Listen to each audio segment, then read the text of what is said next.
ప్రసవ వేదనతో హాస్పిటల్కు వెళ్ళి ఒక బిడ్డకు జన్మనిస్తుంది.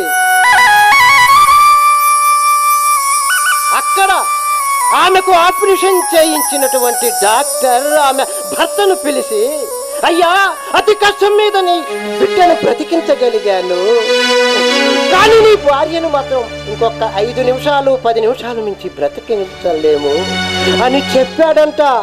ఆ మాటలు విన్న తల్లి, అయ్యా డాక్టర్ గారు, ఒక్క 2 నిమిషాలైనా నన్ను బతికించండి అని వేడుకుందాం. ఎందుకు అమ్మా 2 నిమిషాలు బ్రతికిస్తే ఏం చేస్తావు అని అడిగాడట ఆ డాక్టర్. అయ్యా 2 నిమిషాలు బ్రతికిస్తే నా బిడ్డకు పాలిచ్చి చచ్చిపోతాను అని వేడుకుంది ఆ తల్లి. 2 నిమిషాలు బ్రతికించమని బిడ్డను బ్రతికించుకోవటానికి వేడుకుంది ఆ తల్లి. బిడ్డకు పాలు ఇవ్వకుండా మార్చి చంపుతుంది ఈ తల్లి.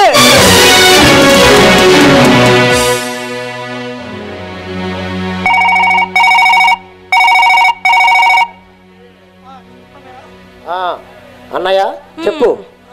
సరే, అలాగే అలాగే తప్పకుండా వస్తాం. ఓకే. చూడు, ఇంటి దగ్గర నుంచి ఫోన్ వచ్చింది, మన ఇద్దరం వెళ్తున్నాం, వెంటనే బయలుదేరు. నేను రాను. ఏంటి నీ ఉద్దేశం? వాళ్ళకి డబ్బులు అవసరమైనప్పుడల్లా ఇలా ఒక కబురు చేసి పిలుస్తూ ఉంటారు, అంత మాత్రానికి మనం వెళ్ళాలా?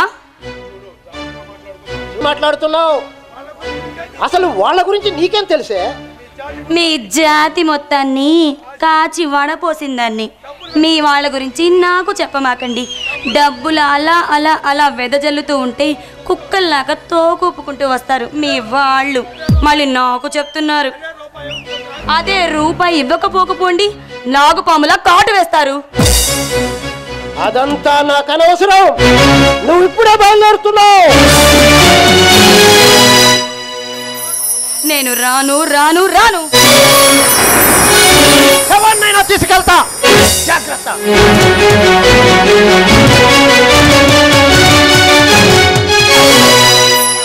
అంతా నా కర్మ.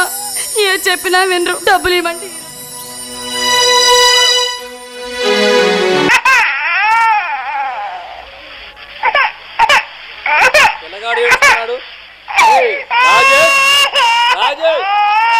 అమ్మాయి గాయత్రి, గాయత్రి పిల్లగాడు కుక్క పట్టి ఏడుస్తున్నాడే.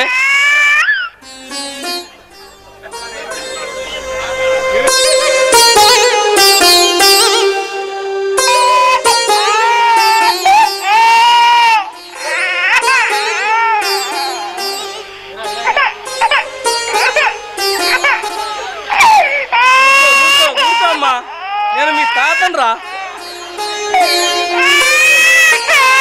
గాయత్రి, ఎక్కడికి వెళ్ళారు వీళ్ళు? కుక్కపాటు ఏడుస్తున్నాడు.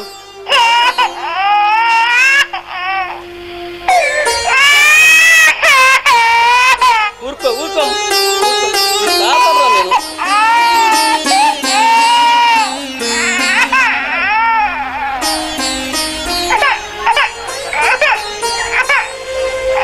అమ్మాయి,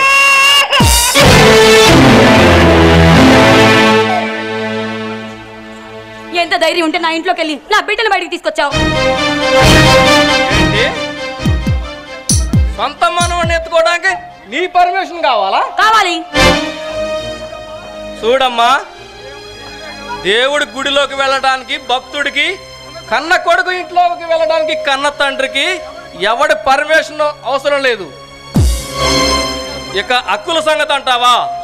నా రక్తం పంచుకు పుట్టినోడు నీ మొగుడు, వాడి రక్తం పంచుకు పుట్టినోడు నీ కొడుకు. ఇది చాలనుకుంటా. పల్లెటూరులో పుట్టిన లాజికులకి ఏం తక్కువ లేదు. సర్లే, ఎందుకు వచ్చారో చెప్పండి. ఏది లేదమ్మా, పోయిన నెలలో పొలానికి బలం మందులు తీసుకెళ్ళాను. ఆ డబ్బులు ఇచ్చి పోదామని ఇలా వచ్చా. పోతూ పోతూ మిమ్మల్ని చూసిపోదామని ఇట్లా వచ్చా. మొన్ననే చూసారుగా, పొద్దస్తమానం చుట్టానికి ఇక్కడ ఏముందంట? చూడమ్మా, ఏపుగా ఎదిగిన పంట పొలాన్ని, చేతికొచ్చిన పంటను ప్రతిరోజు చూసుకొని మురిసిపోయే రైతు బిడ్డనమ్మా. ఆ అలవాటు చొప్పున ఇట్లొచ్చానమ్మా. అయిన వాళ్ళని ఎంతసేపు చూసుకున్నా ఆ సంతోషమే వేరమ్మా. ఇక్కడ మీకు అయిన వాళ్ళు ఎవరున్నారని మీరు అయిన వాళ్ళని మాట కలుపుతున్నారు? అదేంటమ్మా అంత మాట అంటున్నావు? అమ్మా, మన మధ్య ఉండే బంధం తెంచుకుంటే తెగిపోయేది కాదమ్మా, రక్త సంబంధం. రక్త సంబంధం. డబ్బులుంటే అన్ని సంబంధాలు కలుపుకుపోతారు. అదే డబ్బులు లేవనండి, ఎవరైనా వస్తారేమో చూస్తా. తప్పుగా మాట్లాడుతున్నావమ్మా. ఏ బంధము లేకపోయినా తల్లిగా భావించి ఎండనక వాననక రెక్కలు ముక్కలు చేసుకొని చెమట చుక్కలతోనే కాదు ఈ నేలను తడిపి మొలకెత్తించి పంటను పండించిన రైతు బిడ్డనమ్మా. అట్లాంటిది డబ్బులుంటేనే కొడుకును ప్రేమిస్తాననటం తప్పు, చాలా తప్పుగా మాట్లాడుతున్నావమ్మా. ఏంటండి తప్పు? నేనేం తప్పుగా మాట్లాడలేదు, నేను బాగానే మాట్లాడుతున్నాను. డబ్బులు అవసరమైనప్పుడల్లా పండగలు పబ్బాలు అవి ఇవి అని ఇంటికి పిలిపించుకోవడం, ఆ డబ్బులు అయిపోయే వరకు మీ దగ్గరే అట్టి పెట్టుకొని డబ్బులు అయిపోగానే మమ్మల్ని పంపించడం తరచూ జరుగుతుంది. ఇదే కదా, అందులో మళ్ళీ నేను తెలుసుకోవాలంట. ఓన్లే అమ్మా, డబ్బు లేని వాళ్ళందరూ నీ దృష్టిలో దొంగల్లాగా జీతగాల్లాగా కనిపిస్తున్నారు. చాలా చాలా సంతోషం అమ్మా, సంతోషం అమ్మా, సంతోషం అమ్మా. మా చిన్నోడు వస్తే నేను వచ్చి వెళ్ళానని ఒక్కసారి చెప్పమ్మా.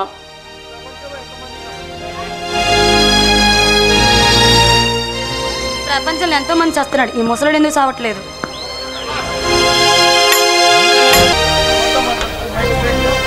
ఎవరితో మాట్లాడుతున్నావు? నిన్నే అడిగేది, నిన్నే. మీ నాన్న వచ్చాడులే. ఏంటి, నాన్న వచ్చాడా? మరి నన్ను పిలవలేదే? మీతో ఇంకా అవసరం ఏముంది, డబ్బులు అయిపోయాయి. ఏం పని మీద వచ్చాడబ్బా?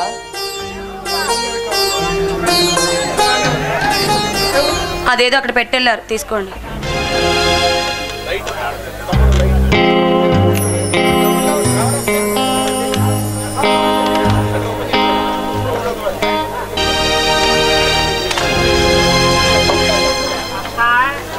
ఈ లెటరు నీకే, చదువుకో.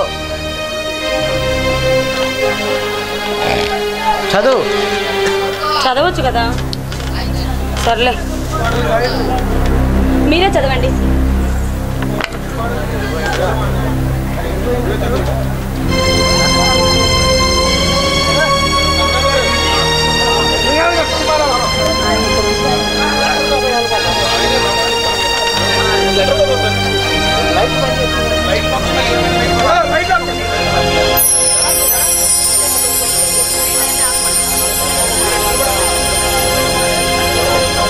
త్వరగా చదివి చెప్పండి.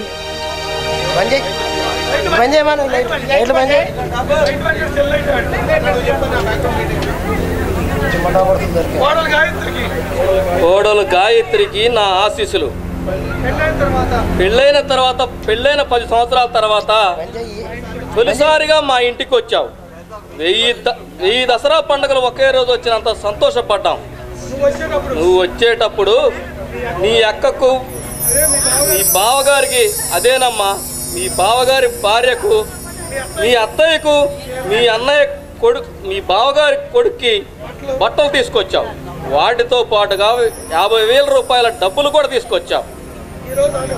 కానీ ఆ రోజు వద్దు అంటే నువ్వు ఎక్కడ బాధపడతావో అని ఆ డబ్బులు, నీ ఆనందం కోసం ఆ డబ్బులు తీసుకోక తప్పలేదు. అమ్మా, నిజంగా మాకు డబ్బు అక్కర్లేదమ్మా, నీ ప్రేమ కావాలి, నీ ఆప్యాయత కావాలి, నీ అనురాగం కావాలి. అందుకేనమ్మా నువ్వు ఇచ్చిన 50,000 రూపాయలు తిరిగి ఇచ్చేస్తున్నాను. నన్ను అర్థం చేసుకుంటావని ఆశిస్తూ ఇట్లు మీ మామయ్య ధర్మారావు.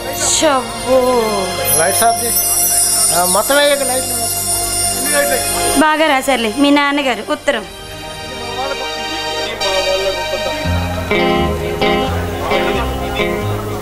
ఏంటవి? 50,000. ఇది మా వాళ్ళ గొప్పతనం. ఒక్క చాటుకి చెప్పు దెబ్బ.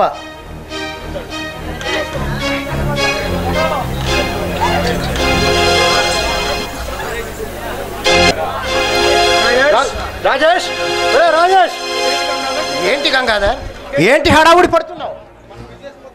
మన బిజినెస్ మొత్తం కొలాప్స్ అయిపోయింది. బాంబే, ఢిల్లీ, కలకత్తా వాళ్ళు రిటర్న్ సరుకు రిటర్న్ పంపించారు. 5 కోట్ల స్టాకు ఎందుకు పనికి రాకుండా పోయింది. ఏం మాట్లాడుతున్నావురా నువ్వు? ఈ సిటీలో నెంబర్ 1 క్వాలిటీ మందే కదా. అది ఒకప్పుడు నీ ఫ్రెండ్ అశోక్ని మేనేజర్గా పెట్టావు కదా, అప్పటి నుంచి ఇదే పరిస్థితి. 5 కోట్ల రూపాయల సరుకు గోడౌన్లోనే ఉండిపోయింది. మన కంపెనీ పూర్తిగా దెబ్బతిన్నది. టోటల్గా 10 కోట్ల నష్టం. ఇంత జరుగుతున్నా నువ్వు సైలెంట్గా ఉన్నావంటే దీని వెనుక నీ హ్యాండ్ ఉంది కదా. పురుషుగా మాట్లాడుకో. వాడు చేసిన తప్పుకు నన్నంటావేంటి? నీతో పాటు నాకు కూడా 5 కోట్ల నష్టమే కదా. కాదు, సొంతంగా వ్యాపారాన్ని ప్రారంభించావు. నిన్ను అప్పుడే కంట్రోల్ చేస్తే ఇప్పుడు ఎంత దూరం వచ్చేది కాదు. నీ వ్యాపారాన్ని పెంచుకోవటం కోసం ఈ వ్యాపారాన్ని తొక్కేశావు, అంతేగా? అవును, ఒకడు ఎదగాలంటే మరొకడిని తొక్కి పారేయాలి. నువ్వు ఇచ్చిన అవకాశాన్ని సద్వినియోగం చేసుకున్నాను. నా వ్యాపారాన్ని పెంచుకున్నాను. నీతో వ్యాపారం చేస్తే వచ్చేది జస్ట్ 50%. అదే నా సొంత వ్యాపారం అనుకో 100% వస్తుంది. అందుకే ఇలా చేశాను. నమ్మి నీ చేతుల్లో వ్యాపారాన్ని పెడితే నమ్మక ద్రోహం చేసి వెన్నుపోటు పడుస్తావా? నమ్మిన వాళ్ళని పొలిచేదే ఎన్నుపోటు. మనం ఎదగాలంటే ఎదురు వాళ్ళని కాలు కింద తెచ్చి తొక్కివ్వాలి. అదే నిజమైన వ్యాపారస్తుల లక్షణం. నిన్ను అరెస్ట్ చేయిస్తా.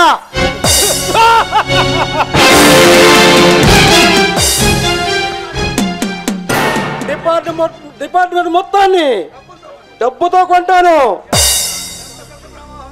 ఎంతటి పెద్దటి ప్రభావం అయినా సరే డబ్బు అనే ఆనకట్టుకి ఆగిపోవాల్సిందే. నువ్వు నన్ను ఏమి చేయలేవు.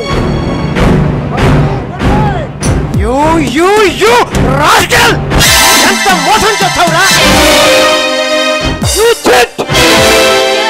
ఎందుకు అలా అరుస్తున్నారు? ఏమిటా?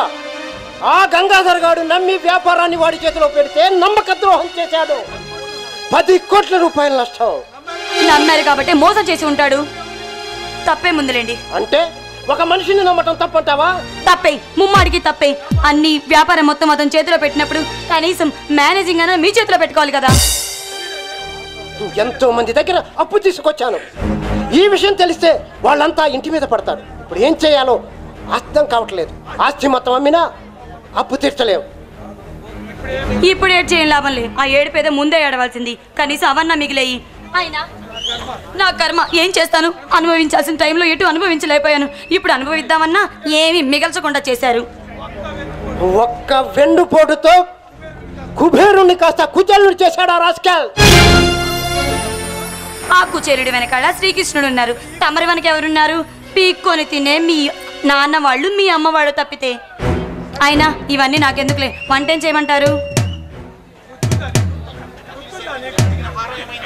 వంట. ఇంకొక విషయం, నేను అడిగిన కారణం ఏమైంది? నీకేమన్నా బుద్ధి ఉందా?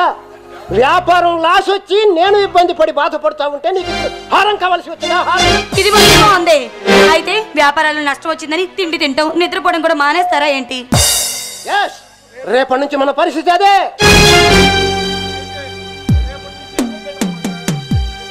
అయితే రేపటి నుంచి కడుపులో తిండి కూడా పెట్టరన్నమాట. మరి అలాంటప్పుడు నాకు హారం చేపిస్తానని ఎందుకండి మాటిచ్చారు? అప్పుడు వ్యాపారం బాగుంది, చేయిద్దామనుకున్నాను. కానీ ఇప్పుడు వ్యాపారం బాగాలేదు. నన్ను ఏం చేయమంటావు?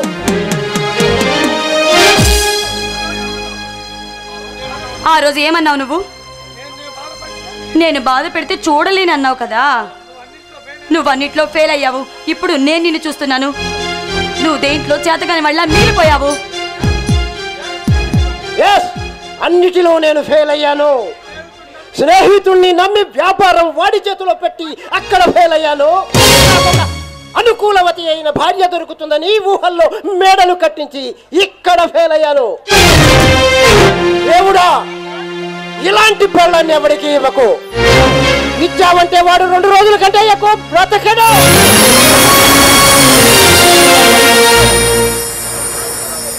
ఎస్, నాది కూడా సేమ్ ఫీలింగ్. వ్యాపారంలో లాస్ వచ్చి రేపటి నుంచి ఏం చేయాలో ముందు అది ఆలోచించండి. హలో రామణ, హలో లక్ష్మణ అని సోఫాకి పక్కన పడుకొని ఆలోచించండి. మీలాంటి వాడితో కాపురం చేయడం నా వల్ల కాదు. నీలాంటి మొగుడిని చేసుకొని నేను నరకం అనుభవిస్తున్నాను. మీ బాధ మీరు పడండి. నేను మీతో ఉండదలుచుకోలేదు. అయినా చేత కాని వాడివి నీకెందుకయ్యా పెళ్ళాం పిల్లలు? మాట్లాడటం పెద్ద మొనగాళ్ళలాగా.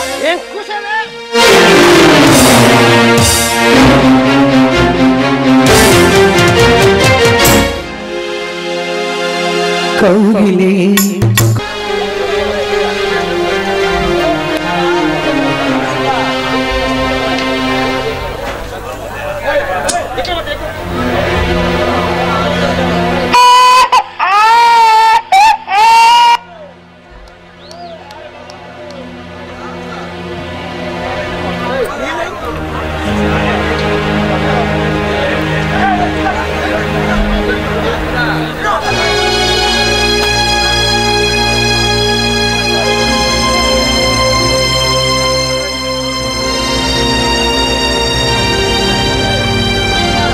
ఇప్పుడు నేనేం చేయాలో కూడా నాకు అర్థం కావటం లేదు.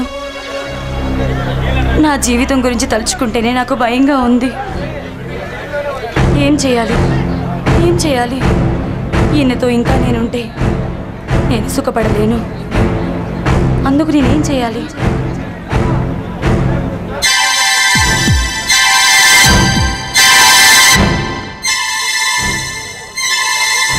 అవును,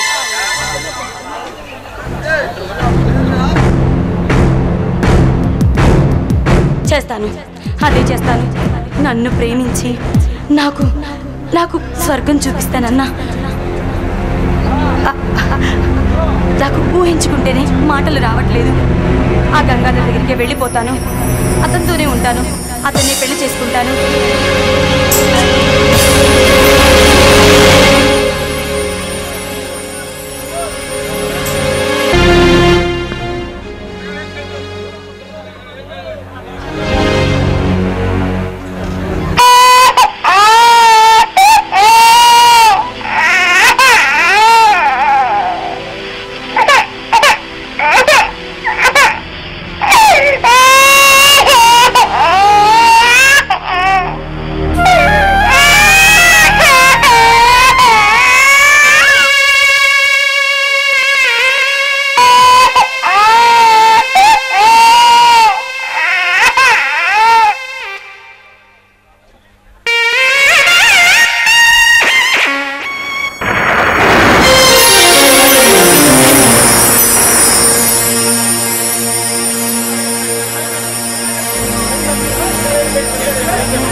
మిస్టర్ రాజేష్,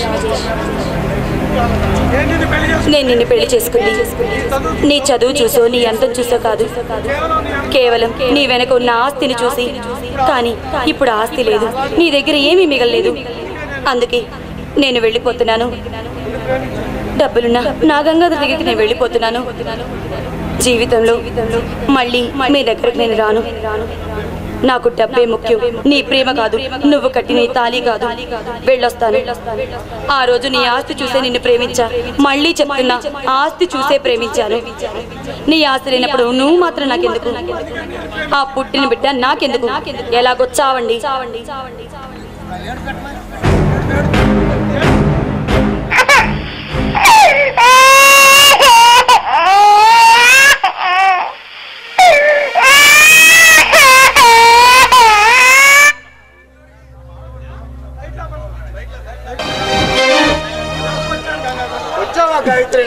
వచ్చాను గంగాధర్, నీకోసం నేను వచ్చేసాను. నీతోనే ఉంటాను, ఇక జీవితాంతం నీతోనే ఉంటాను. సరే, చాలా సంతోషం. మనం ఎంజాయ్ చేస్తాం ఇప్పుడు.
ఏంటి నాన్న అది ఇలా చేసింది? దానికి నేను ఏం తక్కువ చేశాను? అన్నీ ఎక్కువే చేశావురా. ఎక్కడో ఊరు పేరు లేని దాన్ని తీసుకొచ్చి ఈ భవనాలో ఒక మహారాణిని చేశావు. 100 రూపాయలకు గతి లేని దాని మెడలో 1 లక్షల ఖరీదు చేసే బంగారాన్ని చేయించావు. ఆరులో తిప్పావు. అంతకంటే ఎక్కువ నీ గుండెల్లో పెట్టుకొని దాన్ని దేవతలా ఆరాధించావురా. అది లేచిపోయినందుకు నాకు బాధ లేదు నాన్న. కానీ నా వ్యాపారాన్ని దివాలా చేయించిన వాడితో లేచిపోయిందని ఈ జనం 4 రకాలుగా అంటుంటే నాకు ఏం చేయాలో అర్థం కావట్లేదు నాన్న. నాకు చచ్చిపోవాలని ఉంది నాన్న. నేను చచ్చిపోతాను నాన్న. చచ్చిపోతాను.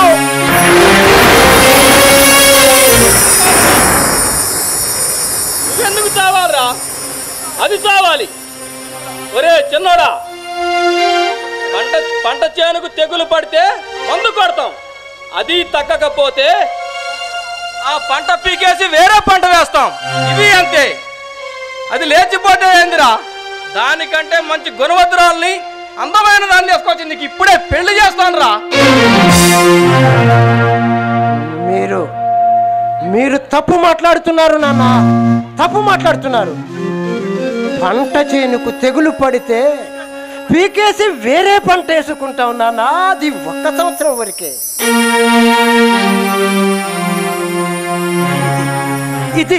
ఇది జీవితకాలం పంట నాన్న. దీనికి ఏ మందులు పనిచేయవు. ఈ జీవితాలు ఇంతే నాన్న.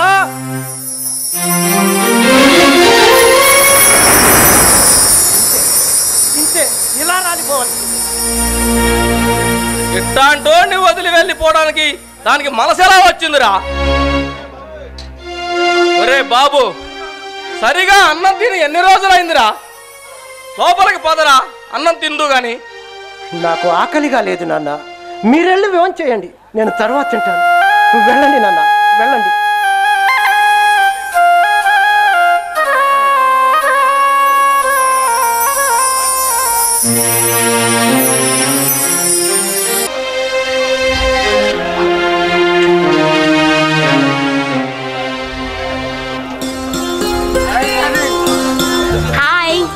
అమ్మయ్య, ఏం చక్క రాజేష్ గారిని వదిలేసి వచ్చి మనం ఎంత ఎంజాయ్ చేస్తున్నాం కదా.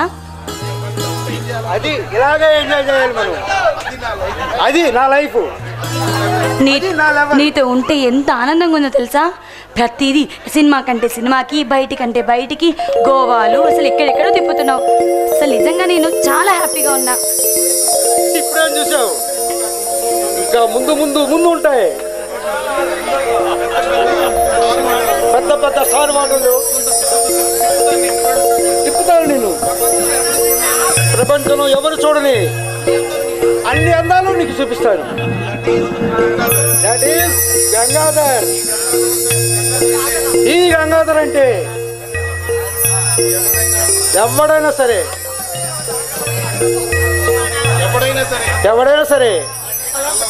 చాలా వంచాల్సిందే. నీలాంటి అందగతులు పొందినందుకు నేను ఎప్పుడు సంతోషంగా ఉంటాను.